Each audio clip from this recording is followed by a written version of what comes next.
Greetings, acolytes of the Force, and welcome back to our archives. I have been expecting you. Today we'll be adding another video to the endless list of documents concerning Supreme Leader Snoke. Supreme Leader Snoke being one of the most mysterious, eerie, cryptic, and dark side imbued Force users we have seen in the canonical version of Star Wars. First seeming as a malevolent dictator and ruler of the First Order, Snoke ultimately panned out due to the work of Rian Johnson in The Last Jedi having Snoke killed off, to be actually Palpatine, speaking through a clone body that he had engineered using a process known as strand casting, a similar process that had been used by the Kaminoans to generate the clone army on Kamino all those years ago during the Clone Wars. However, what many may not know is that while Snoke was an independent being, but he was clearly a puppet of Palpatine. Snoke had his own mind, his own thoughts. He was still an independent being, despite being a clone of Sidious that Sidious deemed unfit to bear his dark power, due to the fact that a few hours after Sidious inherited the moniker Snoke and indulged himself within his body, he began to rapidly decay, giving Snoke the historic aging feel that everybody knows and loves. While Snoke is a very controversial character, I have covered him a few times on the channel, and do want to cover this in a video at least once. Snoke actually had a secret scheme that he was plotting behind his master's back. Sidious obviously did not have 24/7 in order to watch Snoke and probe his thoughts. Snoke was still his own independent being, and like any independent being, he has his plans.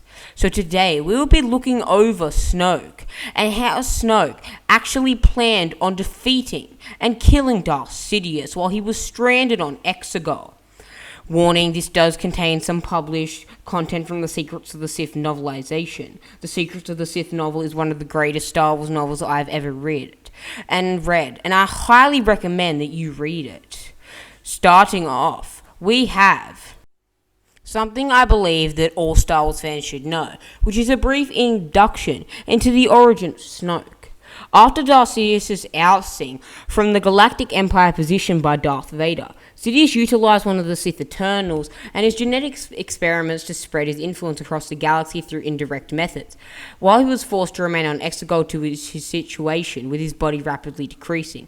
This was Snoke, a humanoid genetic strand cast that, like the Emperor's clone body, originated from the Sith Eternals' experimentation in attempts of extending Sidious' lifespan, and produced him a vessel worthy of housing the dark essence that was his spirit.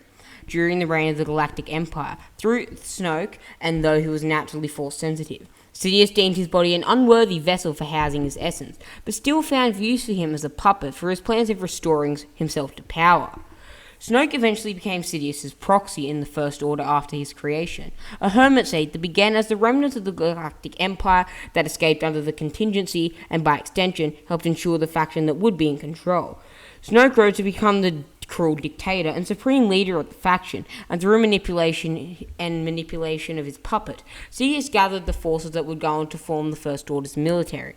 While under Snoke's guidance, the military developed into a technologically superior war machine over the one that under the Galactic Empire in the Death Star. In addition, while the First Order served as the military arm of the contingency, the Sith Eternals secretly served as a hidden spiritual heart, while none were aware that they were secretly controlled by the Sith. Many, including Leia, Luke Skywalker, Ben Solo, General Armitage Hux, and a few others including Rey and Finn, knew that Snoke was Force-sensitive, and that he was highly dark-side in nature. Now, let's move on to Snoke's concealed plan to overthrow Sidious. As you would recall, during the events of The Last Jedi and The Force Awakens, Snoke seems oddly intent on getting Rey to him. At first, this might seem due to Rey's latent Force sensitivity in relation to Palpatine, having a midichlorian count up there with beings such as Yoda, Darth Plagueis, and Mace Windu. Snoke would want to replace Ben Solo due to his unbalanced nature with Rey as his apprentice. However, this is not a case. Palpatine was extremely powerful with the Force, with a 20,000 midichlorian per cell average. But what bloodline is more Force-sensitive than the Skywalkers? Despite the fact that Ben Solo had some flaws with him, Snoke believed that he could perfect them, due to the fact he thought that besides Luke Skywalker, seeing him as a rival, he was the most powerful Force user to ever grace the the galaxy, and truly was exceptionally gifted in the Force. Snoke had a plan, a hidden scheme that he refused to share with everyone else. Snoke seems very intent on getting to Rey, and that was because he had peered into his master's mind. That's right, Sidious's own schemes had finally backfired on the Dark Lord.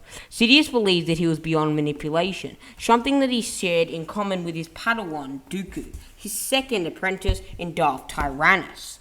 Sidious believed that he was the master of manipulation, and no one would ever come close to his ability to resist it. However, he was not the case.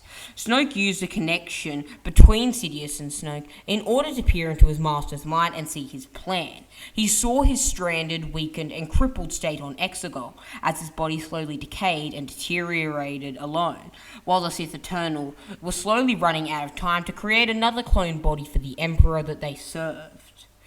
This is an incredibly important point, as though Snoke looked into Sidious's mind, he did not decide to dispatch a garrison or a fleet out to murder Sidious on Exegol. He saw it fit to become cocky, one of Snoke's primary weaknesses, as well as his arrogance. What Snoke did was Snoke tried to get to Rey, as he saw his master's plan as getting to Rey was the most vital thing. As if he got to Rey, Sidious believed he would be utterly able to convince Rey to join his side, to kill him, and then he would be able to reincarnate his spirit into a young body of a young Rey who had an equal, perhaps lesser, force sensitivity to him, something that Sidious believed was at the top of his list for needs.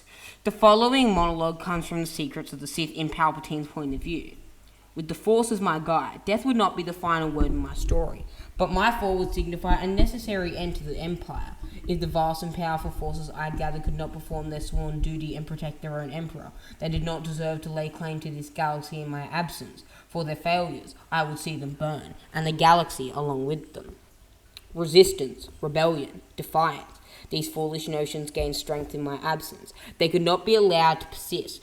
As such, posthumous directives were delivered to the Imperial fleet via automated messages. Bearing my likeness, Operation Cinder was initiated, launching satellites to destroy key rebel planets as a final act of retribution. Soon, the remnants of my armada were reunited in one last battle above the planet of Jakku, unaware that they were being sacrificed as penance for their Nagillians. With the Empire erased from existence, something new could rise in its place, and from beyond the grave, I would control its every move. As the Empire perished, I was born again, by consciousness transferred to a new body on Exegol.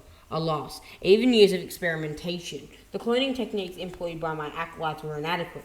They could not create a vessel capable of containing my unfathomable power, though my soul remained complete. The flesh designed to house it began to fail. To continue my plans for total galactic domination, I would need a form worthy of my might. It was clear that this defective mortal shell would not be enough. What you just heard is pure evidence that Sidious hated and loathed Snoke, as he was not able to hold his essence. But there is far more deeper meaning. Snoke wanted to get to Rey because Sidious wanted to get to Rey. Snoke saw that due to his arrogance, he saw that if Sidious was able to get rid of his vessel, if Sidious was just using Snoke as a puppet, which Snoke actually knew about, though he didn't know who it was on Exegol, he just knew it was a powerful Force user. Snoke believed that if he was able to get and kill Rey after retaining the information and the map to Luke Skywalker that he required, then Sidious would slowly starve like a whimpering child.